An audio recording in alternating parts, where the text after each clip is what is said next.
Before we get into it, let me show you some of the reviews people have left for the MetaQuest 3S on Amazon, because sometimes buyers just get it. 5 stars. Quote, I put this on to try a quick game at 7 p.m.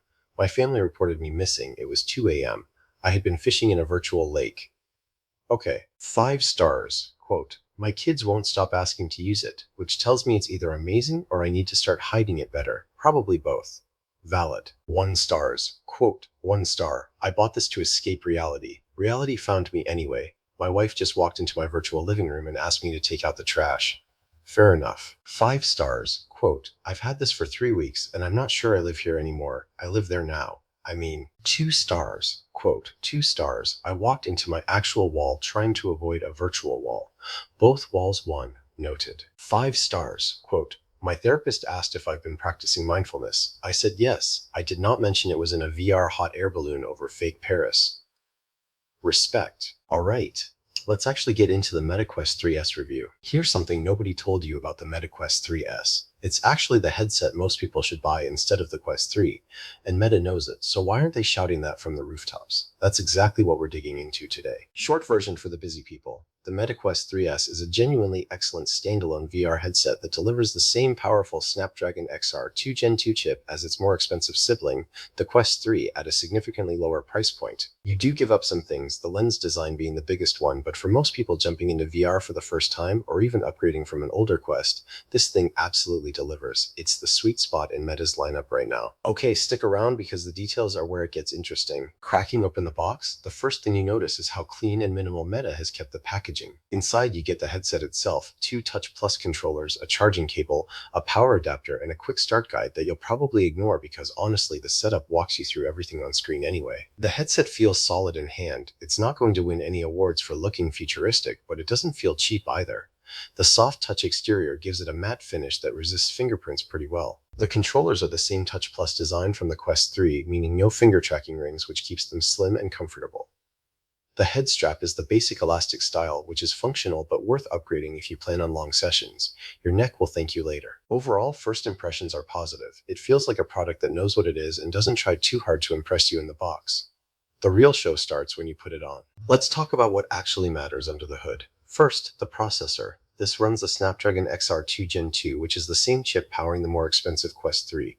That is genuinely important because it means you're not getting a watered-down experience. Games and apps run fast and smooth. Second, display. Here's where things get nuanced. The Quest 3S uses Fresnel lenses rather than the pancake lenses in the Quest 3. In plain English, Fresnel lenses are thicker, can have a slightly narrower sweet spot, and may produce a little more glare in high-contrast scenes. Most casual users won't obsess over this, but enthusiasts will notice. The resolution sits at 1832 by 1920 pixels per eye, which looks sharp in practice.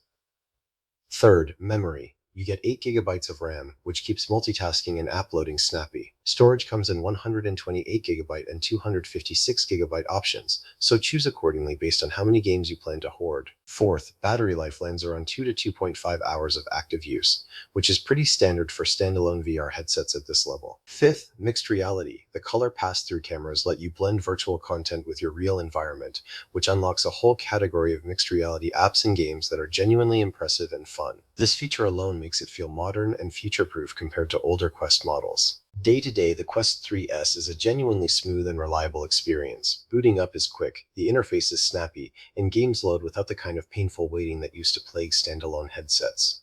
Titles like Beat Saber, Asgard's Wrath 2, and Superhot VR run beautifully. The hand tracking, when you choose to use it without controllers, is surprisingly accurate and has gotten better with recent software updates. Mixed reality performance is one of the real highlights here. Seeing virtual objects interact convincingly with your actual living room furniture never really gets old. Now, quirks. The Fresnel lenses do require you to find that sweet spot where your eyes align with the center of the lens for the sharpest image.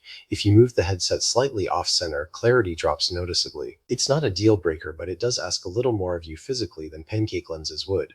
The built-in speakers are decent for casual use, but if you're doing anything immersive, a pair of earbuds or headphones plugged into the headphone jack makes a significant difference. The headphone jack, by the way, is a genuinely appreciated inclusion. Overall, though, the performance punch you get from this chip at this price is the story here. It doesn't feel like a budget compromise. It feels capable. 3 genuine strengths worth calling out. First, the value proposition is almost unfair. You're getting flagship level processing power without paying flagship level prices. For VR newcomers especially, that means you can dive into the best content the platform has to offer without holding back, and you won't feel like you need to upgrade again in 6 months. Second, the mixed reality experience is legitimately impressive. The color pass-through cameras are good enough that blended apps, think virtual screens floating in your real room, or games that use your actual floor and furniture as part of the play space, feel magical rather than gimmicky. It's one of those features you don't think you need until you try it and then wonder how you lived without it. Third, the content library. Because this runs the same software ecosystem as the Quest 3, you have access to hundreds of games and apps, including free experiences, fitness apps, social platforms, and some genuinely great exclusive titles. You're not buying into a platform that's still figuring itself out. Meta's VR library is mature, growing, and includes some legitimately great games that stand up on their own merits regardless of the VR novelty factor. Alright, keeping it real with you. A few things worth knowing before you commit. The Fresnel lens design is the most significant trade-off versus the Quest 3. If you're someone who's particular about visual quality, especially clarity edge-to-edge and minimal God rays and high-contrast scenes, this will bother you. It's not terrible by any stretch, but the difference between Fresnel and Pancake is real and noticeable when you're doing a side-by-side comparison. Second, the stock head strap is a legitimate comfort issue for longer sessions. The basic elastic strap that ships in the box puts more weight pressure on your face, and after about 45 minutes to an hour, you're going to start feeling it. The headset is front-heavy by design, and a proper aftermarket strap, like a Halo-style battery strap, transforms the comfort dramatically. It's an extra purchase to plan for. Third, the pass-through cameras, while good for mixed reality fun, are not high enough resolution for fine detail work. Reading small text through pass-through, for example, is blurry enough to be frustrating if you were hoping to use this as a productivity tool for viewing real-world content. It's a known platform-wide limitation, but worth setting expectations around. Always good to hear from people who've actually lived with this thing day to day. One buyer wrote, "Bought this thinking it would collect dust after a week like my last gadget purchase. 3 months later, my kids have to fight me for it, and my living room now has designated VR zones marked with tape on the floor. Send help." Genuinely relatable. Another review said, "I wore it for 2 hours straight doing a fitness app and then couldn't find my regular TV remote because I kept instinctively trying to grab things with the controllers. My brain is broken and I'm okay with that." And one more, a bit more practical. Perfect for someone like me who wanted to try VR without going full enthusiast. The setup took under 10 minutes. My elderly father tried it and was convinced he was actually there in the nature documentary, and I've already recommended it to 4 people at work.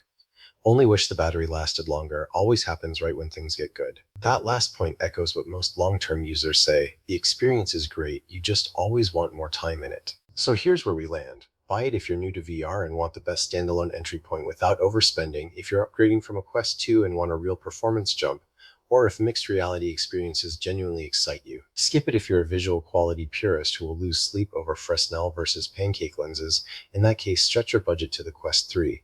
Also skip it if you are hoping to use pass-through for detailed real-world productivity tasks, because that's not what this is built for. For the overwhelming majority of people, though, the Quest 3S hits a genuinely rare target. It's the right product at the right price doing the right things well.